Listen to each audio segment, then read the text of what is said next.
What's up mga ka-hecklers? Tara, kwentong gilas tayo. Gilas kontra matitinding kalaban. New Zealand All Blacks muna sa MOA Arena sa February 26, 7:30pm. Tapos Australian Boomers naman sa March 1, Linggo. Same lugar, same oras, mas mataas ang kaba. Dalawang laro, iisang arena, walang pahinga. Good luck, puso. Bakit importante ito? Hindi nadadaan sa pangalan o pa-flex lang ang Australia at New Zealand. Mabilis, pisikal, at walang awa ang laro nila. Makaamoy lang ng kahinaan, sugod, patay. That reality shapes the logic of my Gilas lineup. Narito ang aking Gilas lineup.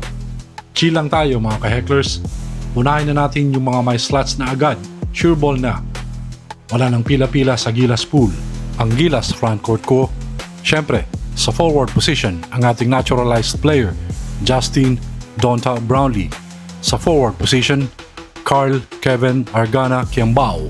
Sa center, Kai Zachary Perlado Soto. Cross fingers muna. Sos mio, kapag nakalaro si Kaiju, laki pa lang, lamang na sa rebound agad. Score at depensa sa ilalim, bawal pumasok basta-basta. Center na marunong magpasa. Oo, mayutak din.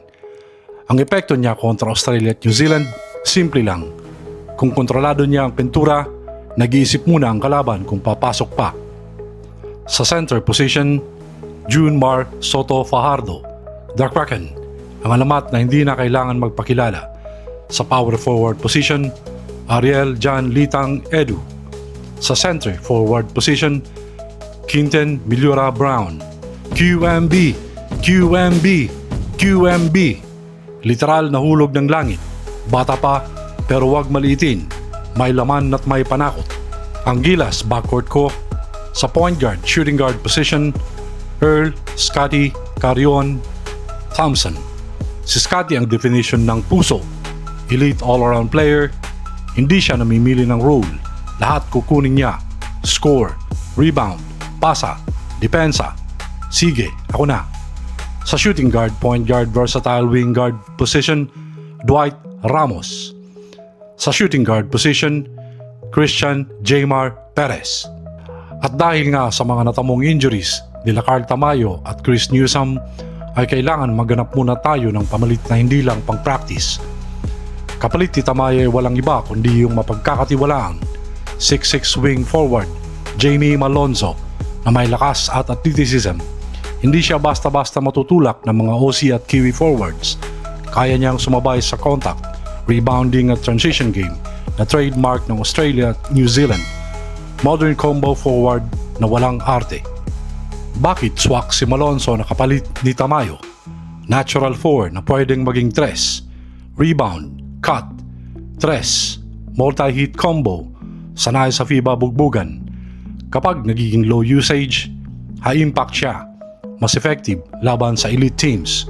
Bottom line, yes, kayang makipagsabayan ni Jamie Malonzo hindi bilang star scorer, kundi bilang defensive stopper, physical wing, energy guy. Sa guard small forward position kapalit ni Chris Newsome, dalawa ang pipiliin ko. Depende kung sino yung kalaro. Pinakaswak na pamalit ni Newsome kontra New Zealand, 6'5" small forward, Calvin Oftana. Perfect fit sa Oftana sa role ni Newsome kontra All Blacks. May laki at haba, di natitinag sa banggaan. Disiplinadong depensa, di sugalero, di bida-bida. Mataas off-ball IQ. Laging nasa tamang pwesto, parang may GPS. Kayang bantayan 2 hanggang 4. Newsome light, walang caffeine. May tres pa. Bonus na lang. Si Oftana ang pinakamalinis, pinaka-safe, at pinakawalang sakit sa ulo. Nakapalit yung Newsome versus New Zealand. Walang arte, trabaho lang. At kung Australia ang kalaban, eto na mga ka-hecklers. Astig, Juan Gomez de Liano, 6'3" guard, solid ang katawan. Bakit swak si JGD kontra Boomers? Mas malaking guard, kayang tumanggap ng salpok, di nadudurog, kalmado kahit may pressure, di nagpapanik sale, kayang sabayan at bantayan ng malalaki at athletic guards, sanay sa switch, di naliligaw, parang may ways, bihira mag-turnover, kahit sinasalubong ng galit. Bottom line, si Diliano ang pinakamalapit, na kontrol at depensa ni Newsam laban sa Australia. Tahimik lang, pero biglang aaray yung kalaban. At sa wakas, drum roll please! Sa number 12 spot, tubong Santo Tomas La Union, Renz Abando. Yes, siya nga mga ka-hecklers, shooting guard, small forward, wing.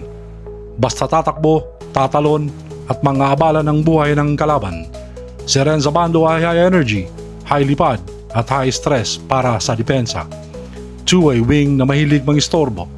Transition scoring na parang may turbo. Rebound at activity na lampas sa inakala mong kaya. Sa gilas, siya yung tipo ng player na hindi mo mapapansin sa simula. Tapos biglang may momentum na, pawis ka na at siya pa rin ang tumatalon. Perfect sa mga laban na kailangan ng athleticism, depensang nagpapalit-palit at energy na nakakahawa at nakaka-intimidate. Tahimik lang, pero delikado. Laban sa mga taga-Oceania tulad ng Australia at New Zealand, kailangan ng gilas ng wings na kayang dumipensa, tumakbo at mag-finish kahit may banggaan. Mga players na may ambag kahit hindi hawak ang bola. Kaya ang final roster ko, mas pabor sa depensang flexible, rebounding kahit hindi big man, at mga taong delikado sa fast break, hindi lang puro tira-tira. Why this might work? Walang isang point of failure. Binubuli ng Australia at New Zealand ang mga guards na hindi kayang humawak ng pressure. Dito, may 5 maasahang ball handlers, Thompson, Diliano, Ramos, Perez at Brownlee. May defense first mentality at lakas sa transition. Hindi ito flashy na backcourt. Ito ay backcourt ng mga survivor. Eksaktong hinihingi ng FIBA Oceania style basketball. Malaki ang gilas pero hindi mabagal. Exactly yung ayaw harapin ng Australia at New Zealand. At ito ang pinakamahalaga, if deployed correctly, mga ka-hecklers, kapag tama ang gamit, kayang-kayang bantayan ng grupong ito ang mga tirador ng Australia at New Zealand. Dahil ang depensa sa tres hindi nagsisimula sa scheme, nagsisimula sa tao. At kumpleto ang gilas sa lineup na ito. Laban sa Australia New Zealand, hindi bilis ang susi, disiplina sa closeout, at mayroon ito ang grupong ito. Saan galing ang tres ng kalaban? Drive and kick, extra pass matapos ang paint touch, guard-to-guard screens. At tandaan, hindi isolation ang pumapatay sa gilas, overhelp ang pumapatay. Kaya malaking bagay ang bigs natin. Maraming tres ang Australia at New Zealand dahil naliligaw ang bigs natin sa kalaban. Kapag hindi kailangan mag-overhelp sa loob, sarado ang corner. Walang saysayang magandang closeout kung may second chance. Buti na lang, Thompson, Brownlee, Abando, Diliano at Ramos nag-rebound kahit hindi big man. Stop means stop talaga. Honest truth mga ka-hecklers, hindi ito lineup na pangsugal. Kapag nag-overhelp, nag-reach o nag-panic, paparusahan ka kagad ng Australia at New Zealand. Matibay ang pundasyon ng lineup na ito kontra elite shooters. Hindi nito totally mawawala ang tres, pero pipilitin itong maging mahirap ang bawat isa. At sa FIBA Asia Oceania Basketball, yan ang paraan para mabuhay. Kaya malinaw kung bakit si Renz Abando ay hindi lang opsyon. Isa siyang pangangailangan. Hanggang sa susunod na episode, mga ka-hecklers.